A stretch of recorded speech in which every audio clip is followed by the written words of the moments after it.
Susitikimas pavadinimu Dirbtinis intelektas. Patyrinėsim ir istoriją, ir kultūrą, ir mokslą, socialinės, psichologinės, filosofinės tendencijas. Kai kurie robotikos tėvų laiko Ismail al-Yazari. Tai yra 1136 metais gimęs mokslininkas, išradėjas. Toliau graikų mitologijoje dar minimas terminas automatonas. Tai yra terminas apibūdinantis tokį dirbtinį metalinį gyvą mechanizmą.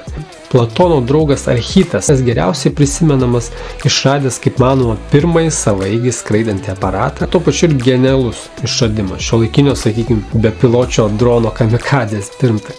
Garu varomas robotas traukiantis vežimą, buvo toks didelis projektas. Ir toliau einant jau link 18-20 amžiaus buvo sukurta daug genialios, bet nebūtinai praktiškos, sakykime, robotikos, kaip kad Edisono kalbanti lėlė, kuri išties buvo baisoka. Pamatysim, kaip žmonių fantazija vystėsi tos robotikos ir dirbtinio intelekto temose.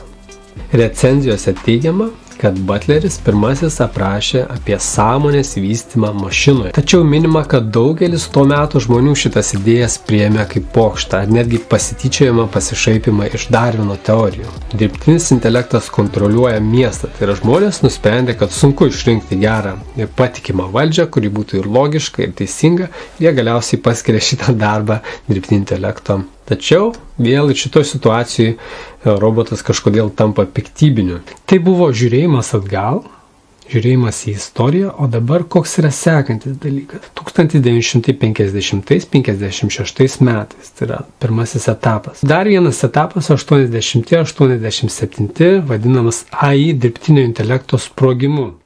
Taigi tų problemų ir pavojų ryšių su dirbtiniu intelektu fiksuojama tikrai nemažai ir nekalbant apie tai, kiek jų galbūt vyksta neužfiksuotai. Aptarsime tos savižudybės atvejus ir kriminalų atvejus susijusius su dirbtiniu intelektu. Bet tuo pačiu tai parodo grėsmę, kad dirbtinis intelektas turi tą nenuspėjamumo faktorių. Linkiu kantrybės ir įsitaisykite patogiai. Tai yra toks lėtesnio tipo kursas, ne kažkokia tai 5 minučių blitz informacija, kur prarėjai ir bėgi toliau. Patyrinėsim ir istoriją, ir kultūrą, ir mokslą, socialinės, psichologinės, filosofinės tendencijas. Ieškosim to balansų tarp pavojų ir galimybių. Kitaip sakant, kaip savo išradimais žmonės galėtų nesunaikinti savo pasaulio.